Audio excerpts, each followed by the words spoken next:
Hey David, my name is Neil. I'm with Dorkaholics, where you believe that there's a dork in everyone, and it's our job to bring that dork out into the world. Well, I don't think that'll be difficult in my case. But it's great. It's great to be here, honestly. Thank you. I mean, we love to kick things off and ask what made you a dork growing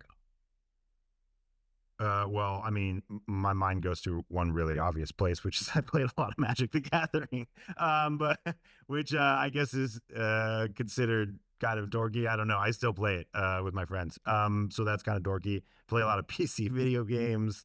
I watch nothing but movies. I won a costume contest in Fangoria's Weekend of Horrors. I mean, I was not cool, man. It's not going to be a stretch to make me a dork, I promise. I mean, in our world, that makes you the coolest. Well, this would be the first world that would be the case, but that's fine. Yeah. In Lord of the Flies, if I was stuck on an island full of kids, I'd be the strongest. But in this world, I'm, I'm far from that. So, you know, Well, you're does it? frozen. You're a little. Oh, there we go. You're back. I'm back. Were you able to hear everything I said there? Yes, yes. Okay, great, great, great. Yeah. So Locked has it all. It has heavy hitters like Anthony Hopkins, Bill Skarsgård, its own custom vehicle just for the film. And I would describe the cinematography as one that enhances the tension throughout the film as well as the action moments. Yeah. What are you gonna remember most about directing Locked? What am I going to remember most about directing Locked? I I will. Oh man. Okay, I'll tell you what it was. It took me a moment to think about it, but the day Anthony Hopkins and Bill Skarsgård like met on set, I didn't want them to meet before then, and seeing the two of them meet, I mean, all that's awesome. But I think the moment that I'll never forget is shooting the sequence, the showdown between the two of them, and you know, the scene was written in a way, and there's a bit of that what's written in there, and then having these two actors there, we every take was getting better and better. I started going over there and throwing lines at them. I started whispering in their ears, encouraging them to. Are you gonna let that guy talk to you like that? Are you gonna let an old man talk to you? Are you gonna let a little punk talk to you and I would just egg them on and push them to go further and explore things. When he sticks that gun in your face, laugh at him. You're beyond you're dying. It would be easy right now, like just exploring it. And, we just we went we went insane together, the three of us, and we just pushed it and pushed it and pushed it. And I think we all left feeling like, whoa, that was a magical day. It's a day I'll never forget on set. And I mean, I was getting texts from the crew going, I cannot believe I just like witnessed that happen in real life. I got a lot of, oh my God, Pennywise versus Hannibal Lecter. Like that was incredible.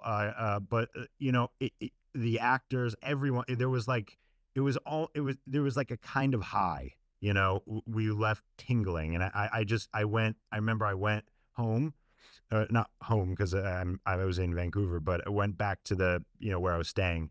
I sat down, and my wife wasn't on set that day.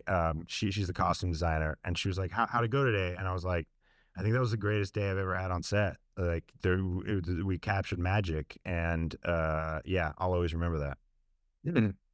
Now that is that is wonderful. Like I love this option that you got to bring these two like titans of actors together up against each other even. Yeah. And I just want to ask about the technical process behind that first one take around the inside of the car that really makes you feel like the movie opens up and it's like, oh wow, cool, different shots of the city, like Vancouver. I'm not sure if we're supposed to identify Vancouver or just any. No, it's a North American city. I was really inspired by Seven. I like how Seven is just like we're a city. You know where we are. We're in America. Or North America somewhere. We're a city. You get the idea, but it could be anywhere. Mhm.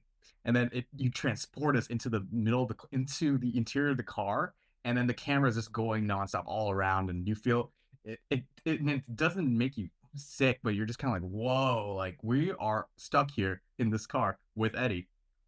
You know, as you were describing that, it's funny because I made the movie like a year and a half ago, and so oftentimes as we're um going through it and sort of discussing it, I have memories that sort of come up. So I'm going to tell you something I really haven't told anyone else, which is about this, which is that me and the cinematographer Mike D, we made a very deliberate choice to create two cinematography languages. And the first one was what is Eddie Bill Skarsgård's world, and that was this is very like it's good times, right? It's like handheld, gritty, like crime thriller that just very raw. And then what's Williams cinematic language, and that was just very precise and very planned out and very careful and very coordinated. And so the entire time you're watching this movie, what you're watching is this very,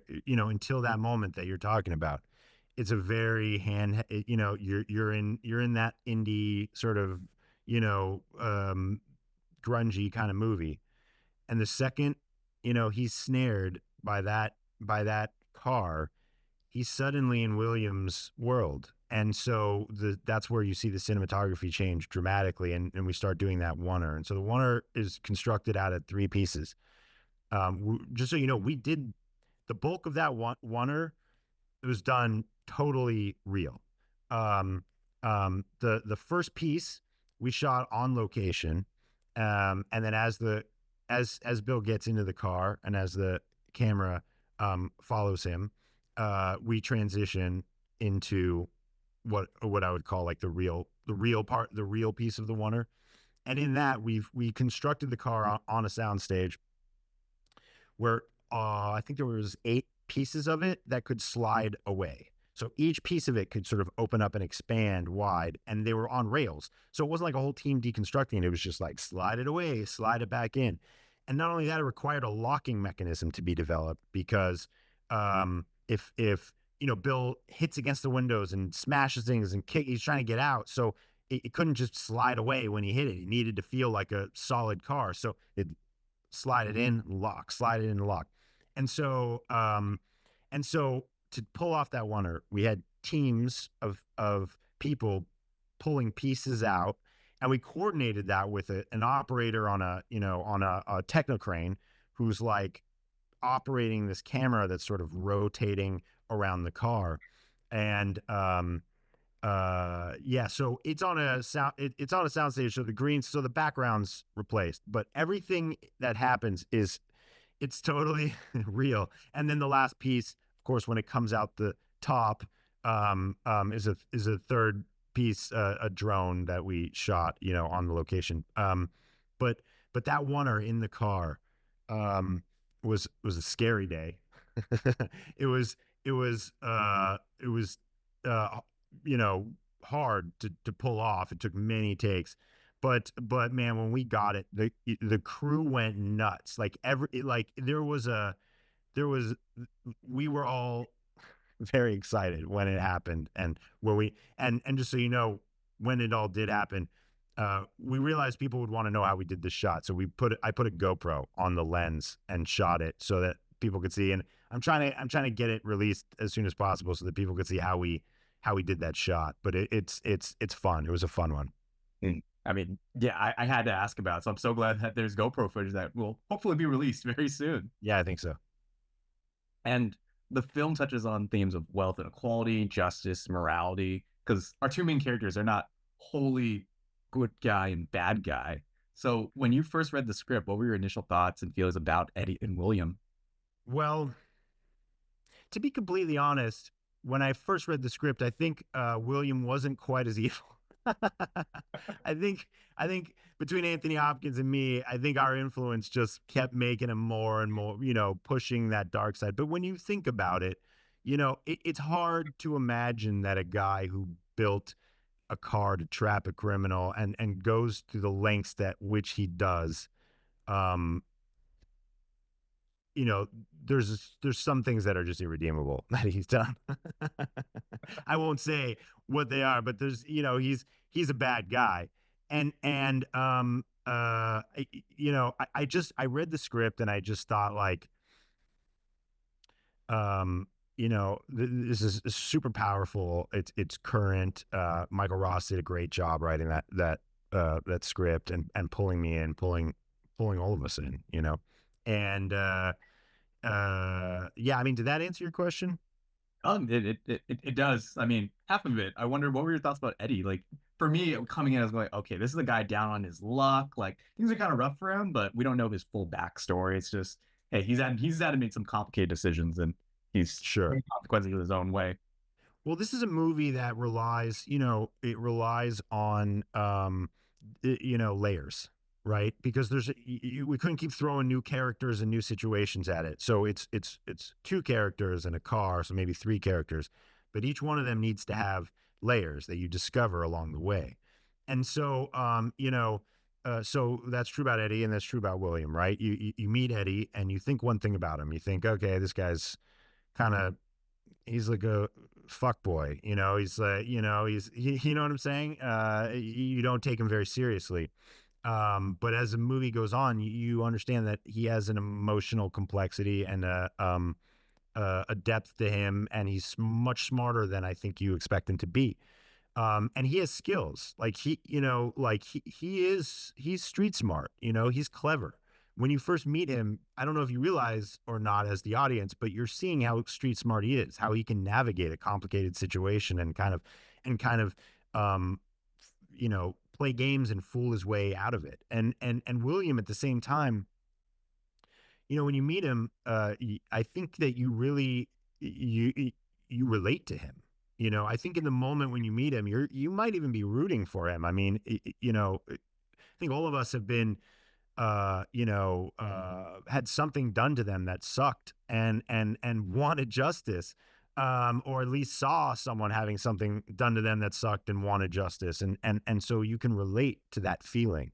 Um, and so what is that really like though? And the further you start exploring that, the more depth there is there, the more surprises there is within Williams' heart and soul.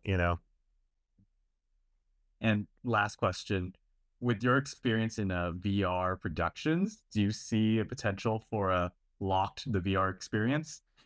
Okay.